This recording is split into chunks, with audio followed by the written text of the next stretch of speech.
Okay, can everyone see my screen? Yeah. Yeah, great. Okay, so hi, so my name's Ben Oldfrey. I wear a couple of different hats across organisations and programmes, but I'd say I'm primarily a research fellow at University College London. I sit in the Department for Mechanical Engineering, and my major group that I work in is Global Disability Innovation Hub. So we are the, we look at the provision of technology for people with disabilities globally, and lead on the 80-20-30 programme and FCDO programme 80-20-30, which is a £20 million programme looking at the provision of assistive technology in low resource settings. GDI Hub is also the only WHO collaborating centre for assistive technology globally. We sort of operating around 31 different countries. I'm a research fellow between GDI Hub and the Institute of Making, which is another institute at UCL, where the Institute of Making looks at making of all kinds, and that's where sort of I've come from. That's what I'm interested in. I was going to run through some different pieces of work that I work across, but I'd say that's definitely the linking factor is I've gone for saying, the linking factor is definitely building local ecosystems and seeing how local entities can work better to provide for their community. So it's work that I talk about, which is really work. This is where I started to interact quite a lot internet of production, and I'm thrilled. We are very really happy to be here. This is actually not research. This was a part of the FCDO COVID Action Programme. So I've been leading a subsection of that called Local Production, Local Solutions for the past 2 years. And within this, we were looking to address the problems that have been highlighted today already, that there's this gap that, while global supply chains and mass manufacture are fantastic, they're hugely useful, they leave huge holes in what's needed. And COVID has really made that very, very clear. And we're still seeing such inequitable access to a range of products. It's just not spoken about so much in the news, but it's also going on, particularly around vaccines. So LPLS, we were really interested in supporting producers of COVID-related products. So we had around 500 entries for our innovation challenge looking at this area. And we whittled these down to a portfolio of 9 investments across 5 African countries in Nepal, Nigeria, Uganda, Kenya, Zambia, South Sudan, and Nepal. And we've been supporting those innovators to produce the things that are needed for their community. So a lot of this was PPE, that's what was missing, a lot of context, but also there was a huge range of products that simply people couldn't get hold of. And that was just that's a major problem. For example, in Zambia, sanitary pads and sanitary products in general, which are across the board in Africa, pretty much they're imported, which means people often pay a very high price for them. And we were supporting a company there who actually looks at motherhood, Safe Motherhood Alliance, to produce sanitary pads locally as part of baby delivery kits. And I think that example sort of highlights, I think, just there's such a range of products that in the face of COVID have been missed out by global supplies. But realistically, it was already a problem. It's just that COVID has made it very clear to us that there's a problem. And I think that's why I'm excited to think that now is really the time for groups like this to make progress. So LPLS, so we're sort of wrapping this up, but we facilitate the production of over 1 million products for local communities. But within this work, while the short-term aim was the products themselves, we were really interested in focusing on long-term resilience building, putting in place machinery that can be used for a variety of products and capacities that can then be reapplied. Because business models that are maybe purely based on, say, PPE, for example, that's a difficult thing to try to invest in for both local and global actors, just in the sense that that market is so unstable, we don't know what's going to happen. But if we can put in place manufacturing that can shift to something else in the long term, then it means that we're actually possibly, the next time around there's a problem, whatever it might be a global pandemic, it might be something local, it might be an ecological disaster. Hopefully, that setting might be better able to combat that on a more local level. So, and two elements I wanted to point out from that LPLS work that's very akin to what people are interested here. We've supported the producer of local production of local networks of manufacturers. So Maker.co, really encourage people to take a look there. I'll talk about some of the work we're doing with those this is in Nepal. Again, looking to develop networks and manufacturers so that they can work together to solve local problems. And equally, led by the Clintonell Innovation Centre in Nigeria, there's also been the development very recently of the Nigeria hardware ecosystem.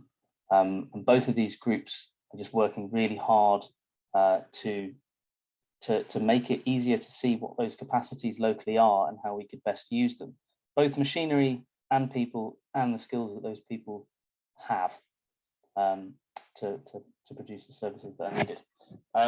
So we also started to develop our own science innovation act. So while local production mapping is a part of this, really Innovation Action wanted to go a little bit broader and start to map activities going on in various, so that we could, on the one hand, simply just retain some of the information that's occurring both in research and in programs, whether CDO or UK based or USAID, but really trying to retain some of those actions or just make sense of some of the different sectors that are acting in local areas and see if there are any overlaps. I'll talk about assistive technology in a minute because that's my major area.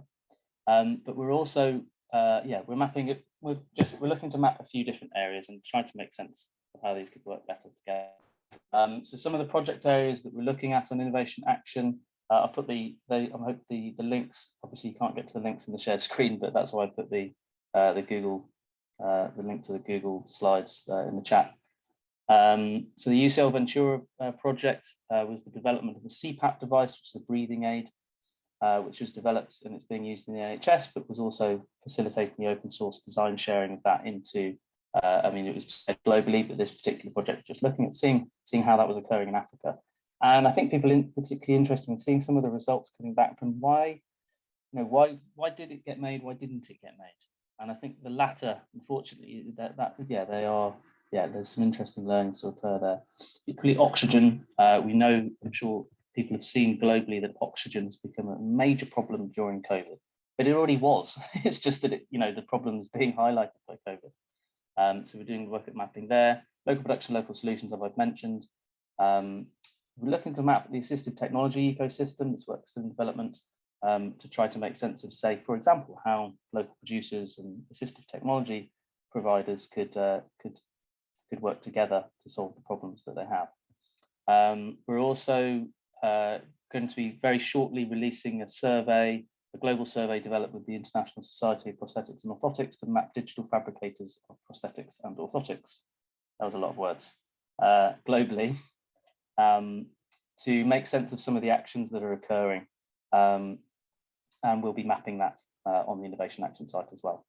As well as this, there's an interesting line there on accessibility research, trying to find out where research is happening in the global south. Okay, so the area that I wanted to pinpoint here, because I think it's my main area, but I think it could be very applicable to a lot of the mapping or local manufacturing initiatives that the Internet Production Alliance members are doing.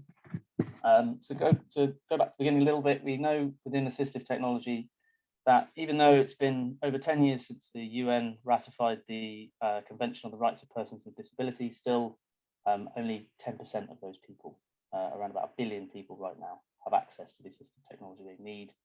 That need is growing. It's projected to be 2 billion by 2050, and there's a much higher need in low to middle income countries, unfortunately. And most of those 1 in 10 people are the people in high income countries. And this is what the GDI Hub and AT 2030 are looking at specifically to try. And we know that the problem with technology, it's not a lack of brilliant ideas or prototypes. There's some fantastic ideas out there. Loads of stuff happen in laboratories, otherwise R&D. The problem is getting appropriate, high quality choices to people, the people that need them. And not just that, you can't just plonk something in front of someone. It needs to be looked after, both the user of that device, but also the products themselves. Repair doesn't happen. And there are lots of reasons, lots of complex factors that add up to this problem. But I want to sort of pinpoint on some of this area that I think could be.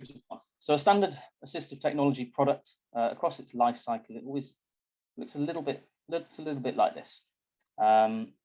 Products are developed and produced overseas from where they are actually being used. There's nothing necessarily inherently wrong with that. It's just when there's a monopoly of that, mass manufacture in other continental sites, then it leads to problems. So they're shipped in, they locally fitted. Most assistive technology, prosthetics, orthotics, wheelchairs, hearing aids, glasses, crutches, they require some sort of local expertise, engaging with the users to make something work effectively.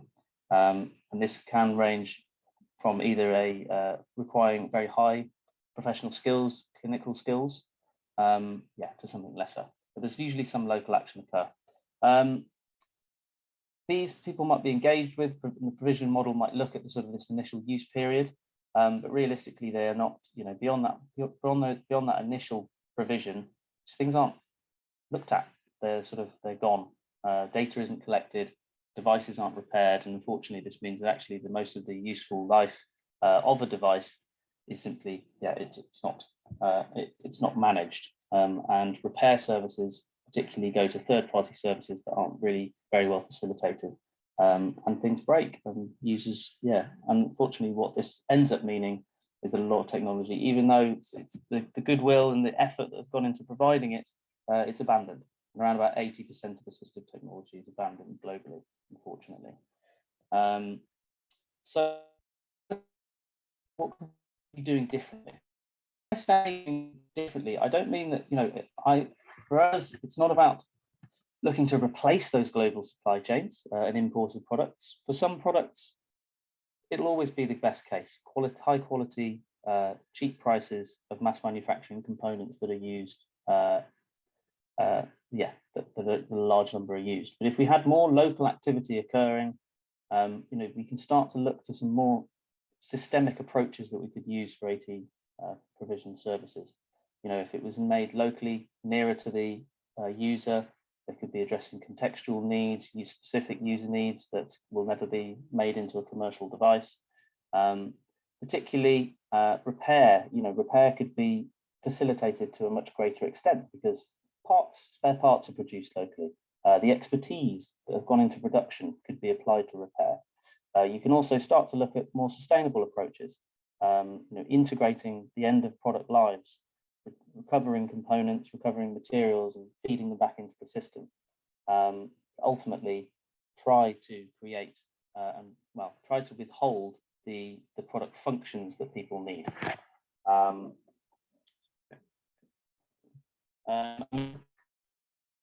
And we just don't see much of this. We don't see much local capacities in a lot of middle income, and it leaves huge gaps. And there's many gaps that it leaves. But the main examples are just context and user-specific devices, children's services, which could potentially be facilitated very well with reuse strategies, rental services, for example.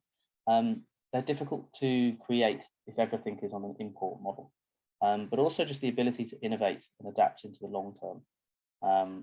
And as we've seen during COVID, the resilience to crisis and shock, which realistically, similar things are going to happen in the future. We need to better prepare for them. But with all of this, there are problems that need solving. James mentioned quality earlier, quality assurance in these models. creating economically viable business models. And it's not just about product design, it's also about building the needed capacity and skills to produce them well, and building the trust. There is still a little, there's a lack of trust in locally made devices. And that's not unjustified, but we need to address how we can change that. And we also need to identify what assistive technology is suitable for local manufacture.